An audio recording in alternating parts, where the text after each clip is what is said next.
Congress party అధికారంలోకి వచ్చిన తర్వాత జాయినింగ్స్ చాలా ఎక్కువగా జరుగుతున్నాయి. ఈ మధ్య కాలంలో మాత్రం కాంగ్రెస్ ఆకర్ష కొనసాగుతోంది అని చెప్పొచ్చు. మరి కాంగ్రెసే ఆకర్షితం చేస్తోందా, లేకపోతే జనరలీ లీడర్సే కాంగ్రెస్ వైపు చూస్తున్నారా? ఇది ఒక క్వశ్చన్.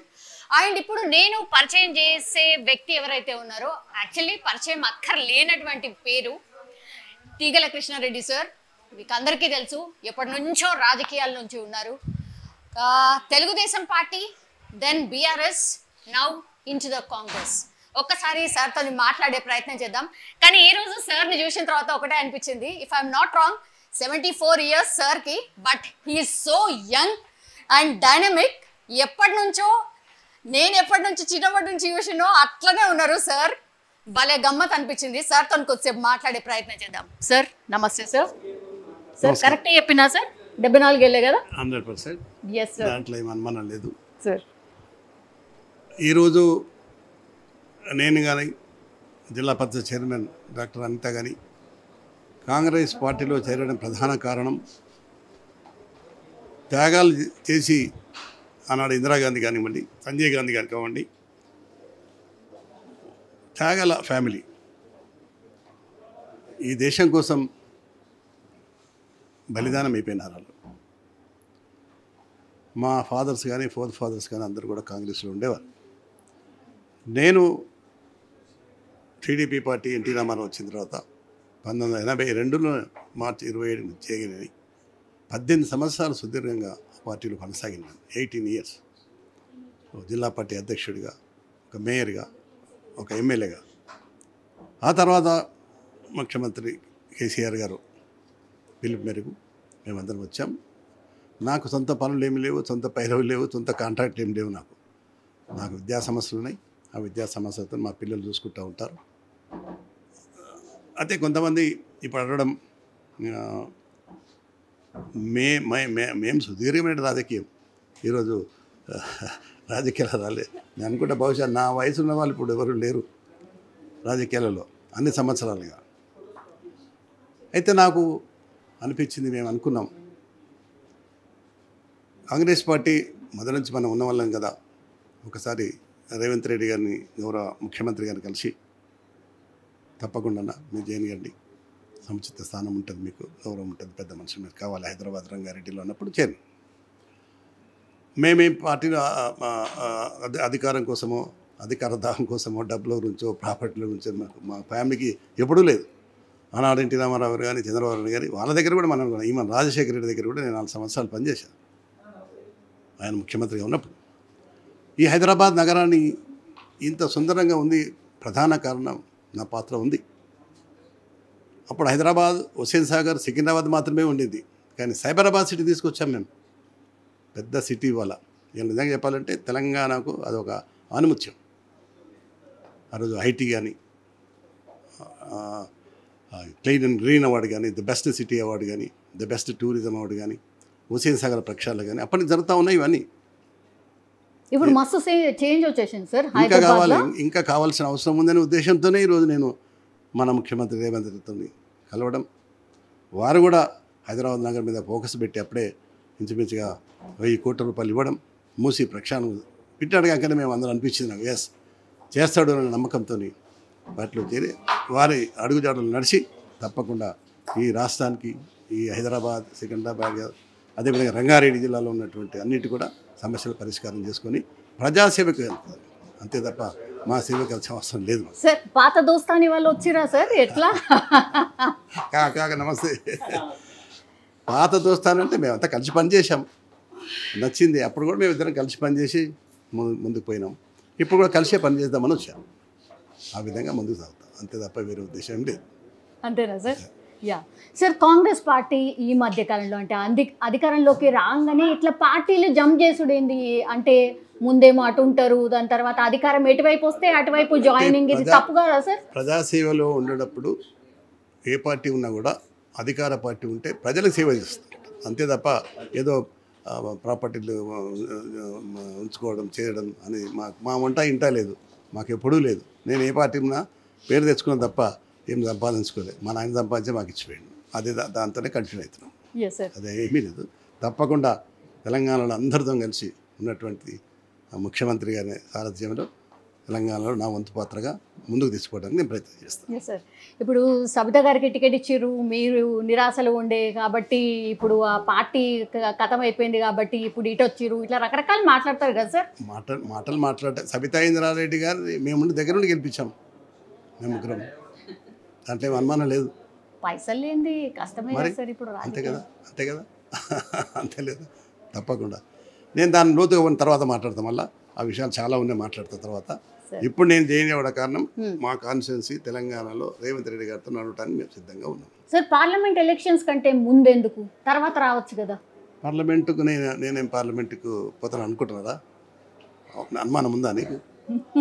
ముఖ్యమంత్రి గారి ఇష్టం, అధిష్టానం ఇష్టం, ప్రియాంక గాంధీ, సోనియా గాంధీ వాళ్ళ ఇష్టం, మన చేతిలో ఏముంటుంది ఆడ.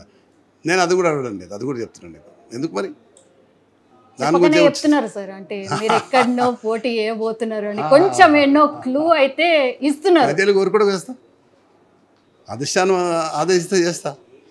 ఇక మా పుష్పనీలకు ఉన్నది, ఇబ్రాహిం బడాన్ మంత్రి చేసింది, మరి ఇప్పుడు ఇంకా సాగుతుంది కదా సార్. ఒకవేళ నిజంగానే కాంగ్రెస్ పార్టీ నుంచి మీకు పార్లమెంట్ టికెట్ వచ్చింది అనుకుందాం సార్, అట్లా అనుకుందాం. ఈడ కాంగ్రెస్ పార్టీ మరి మొన్న అసెంబ్లీలో అంత మంచిగా చేయలేదు, ఒక్కటంటే ఒక్క సీటు కూడా రాలేదు సార్, మరి ఎట్లా? చూడండి, రేవంత్ రెడ్డి గారి మీద నమ్మకం ఉంది ప్రజలకు. ఎందుకంటే వచ్చి కూడా 3-4 నెలలు మాత్రమే అయింది కదా, ఆయన ముఖ్యమంత్రి 6 మాసాలు కూడా కానేలేదు ఇంకా. అప్పుడే ఎట్లా రిజల్ట్స్ వస్తుంది? ఊరికే తొందరపడి మాట్లాడడం కరెక్ట్ కాదు. అది ఎవరికైనా కొంత సమయం కావాలి, సమయం ఉన్నప్పుడు తప్పకుండా నిర్మిస్తారు. అంతేగాని ఏ పార్టీ అయినా ఏదైనా రేపు రాబోయేటప్పటి దాంట్లో నాకు పూర్తి విశ్వాసం ఉంది. ప్రజలు మూడ్లో ఉన్నారు కాంగ్రెస్ పార్టీని గెలిపించడానికి. ప్రజలు అంతిమ ప్రజలు, మన నడవడిక, పార్టీ యొక్క సిద్ధాంతం. ఇప్పుడు సోనియా గాంధీ, ప్రియాంక గాంధీ, మరి వీళ్ళందరూ, రాహుల్ గాంధీ, వీళ్ళందరూ కూడా ఎందుకు చేస్తున్నారు? వాళ్ళ ప్రాణ త్యాగాలు చేసి వాళ్ళు పోయినా కూడా వాళ్ళు ఇలా రాజకీయాలు చేస్తున్నారంటే ప్రజల గురించి, వాళ్ళ సొంతకేం కాదు. సార్ నాకు ఇక్కడ ఒక డౌట్ వచ్చింది. ప్రియాంక గాంధీ సమక్షంలో జాయిన్ అవుతారు రేపు అని అన్నారు, ఏంటి సార్ ఇట్లా గాంధీ భవన్లో జాయిన్ అయిన రియాలా?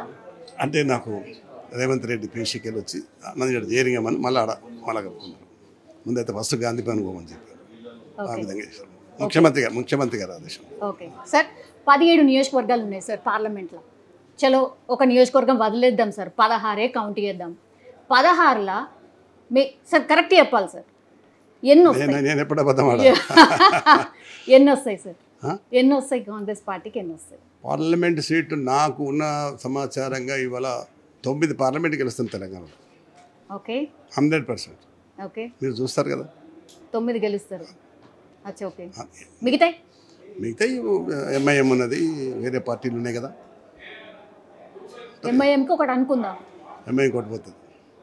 బీజేపీ అండ్ బీజేపీ కూడా 2-3 వస్తాయి, వాళ్ళకు కూడా వస్తాయి, ఉన్నాయి కదా, ఆల్రెడీ 2-3 ఉన్నాయి కదా, వస్తాయి, వాళ్ళకు కూడా వస్తాయి కదా. అవన్నీ అనుమానం లేదు. ఎవరి లెవెల్లో ఇప్పుడు నిజామాబాద్ ఉంది, ఆదిలాబాద్ ఉంది, వాళ్ళ ప్రభావం ఉంది. కానీ రేవంత్ రెడ్డి వచ్చిన తర్వాత ప్రజలకు ఒక విశ్వాసం వచ్చింది. అరే ఈ 6 పథకాలు ఏవైతున్నాయో ఇప్పటికీ 4 పథకాలు అయిపోయినాయి, ఈ 2 పథకాలు కూడా అయితే మాకు మేలు జరుగుతుందనే ఉద్దేశంతో ఈరోజు ప్రజలు ఆ మూడ్లో ఉన్నారనేది నాకు. ఓకే, 100%. ఇప్పటికే మస్తు మాటల దాడి అయితే ఫుల్ చేస్తున్నారు సార్. 6 గ్యారంటీలు అన్నారు, అది 420 హామీలు 7 అమలు చేస్తారు. ఎవరంటున్నారు మీకు తెలుసు కదా సార్. 10 అనుకుంటారు, వాళ్ళు కూడా 10 ఏళ్ళు చేసారు కదా, వాళ్ళతో మేము నడిచినాం కదా, 10 ఏళ్ళు చేసారు కదా, మరి అలా అనకూడదు. వాళ్ళకి టైం ఇవ్వండి. టైం నా 3 నెలలకే 4 నెలలకే అయిపోతా. మీరు 9 సంవత్సరాలు చేశారు. 9 సంవత్సరాలు హైదరాబాద్ నగరం కాకుండా మొత్తం తెలంగాణలో చేశారు. అప్పుడు మరి ఆయన ఉమ్మడి రాష్ట్రంలో కూడా కేసీఆర్ గారు మంత్రిగా ఉన్నారు, లేబర్ మినిస్టర్గా ఉన్నారు కేంద్రంలో. అవన్నీ ఉన్నాయి. ఎవరి లెవెల్లో వాళ్ళు పనిచేస్తూ ఉంటారు. ఇప్పుడు రేవంత్ రెడ్డి గారు యువకుడు, ఉత్సాహవంతుడు, దూకుడు మీద ఉన్నది బండి. ఆ దూకుడు కొనసాగిస్తే 100% సక్సెస్ అవుతుంది, దాంట్లో ఏం అనుమానం లేదు. ఆ దూకుడు వల్లనే కదా మేము అందరం కూడా సరే ఏమని అడుగుదామని వచ్చాం. సార్ 6 గ్యారంటీలని ఒకవైపు చెప్పుకుంటున్నారు, ఇంకోటేమో రోజుకొకళ్ళ మీద కేసులు పెట్టుడని, ఇండ్ల అవినీతి, అండ్ల అవినీతి, ఇట్లా ఎందుకు అంటే ఇంట్లో ఏమన్నా రాజకీయం? మీరు ఎప్పటి నుంచో ఉన్నారు కాబట్టి మీరు నువ్వేమనుకుంటున్నావు చెప్పు నాకు. ఇవన్నీ రాజకీయాలలో అంటుంటాయమ్మా. ఇప్పుడు ఇవి రాజకీయాలలో మంచిగా ఉన్నా కూడా కాల్చి బట్ట మీద వేసేస్తారు. కానీ భరించాలి. భరించినప్పుడే బాధ్యతలు పెరుగుతాయి, ప్రజల సేవ చేయగలుగుతాం. ఆ విధంగా మేము 18 సంవత్సరాలు ఈరోజు, ఇప్పుడు 1-2 రోజు కాదు, ఒక మేయర్గా, ఒక వడా చైర్మన్గా, ఒక ఎమ్మెల్యేగా, జిల్లా పార్టీ అధ్యక్షుడిగా 18 సంవత్సరాలు ఏకదాటిగా ఈ హైదరాబాద్ నగరానికి ఇంత సుందరంగా తీర్చిదిద్దడానికి నా పాత్ర ఉంది. నేను ఇప్పుడు గవర్నమెంట్ ఉంది కనుక ఇంకా ఎక్కువ చేస్తానికి ప్రయత్నం చేస్తాను. Yes sir. సార్ ఈ మధ్యకాలంలో మీరు చూస్తున్నారేమో కదా సార్, ఏం సార్ ఆ మాటలు వింటే అసలు ఎందుకు ఇట్లా మాట్లాడుతున్నారు అన్ని పార్టీలలో సార్. అమ్మో నోరు తెరిస్తే ఏం మాట్లాడతారో అని భయం అవుతుంది అసలు. ప్రజలకైతే పరేషాన్ అయిపోయింది, ఏంది ఈ మాటల దాడి అని. మనం మాట్లాడిన ప్రజలు పట్టించుకుంటారా? గింతలే అనుకుంటారు. అంతేనా? అంతే కదా, మరి అయిపోయింది. ఇప్పుడు ఈ దౌరు నడుస్తుంది ఇంకా. ఈ దౌరు 10 సంవత్సరాలు ఓకే ఏమనుమానలేదు నాకైతే. అంతేనా సార్? 100%. ఎవరు ఏమనుకున్నా సరే రేవంత్ గారి నాయకత్వంలో సోనియా గాంధీ, ప్రియాంక గాంధీ, రాహుల్ గాంధీ సమస్యలు నడుస్తుంది. అక్కడ కూడా కేంద్రంలో తీసుకుంటాం. Thank you. Yeah, thank you so much sir, and nice meeting you sir, and all the best sir. So మొత్తం మీద అది నేనైతే రాజకీయాల్లో ఏదో సీట్ ఇస్తారనో ఇంకేదో ఇస్తారని నేను రాలేదు. జస్ట్ డెవలప్మెంట్ ప్లాన్ దాని గురించే ఉన్నారు కాబట్టి నేనైతే జాయిన్ అయ్యాను అన్నటువంటి మాట చెప్తున్నారు తీగల కృష్ణారెడ్డి గారు.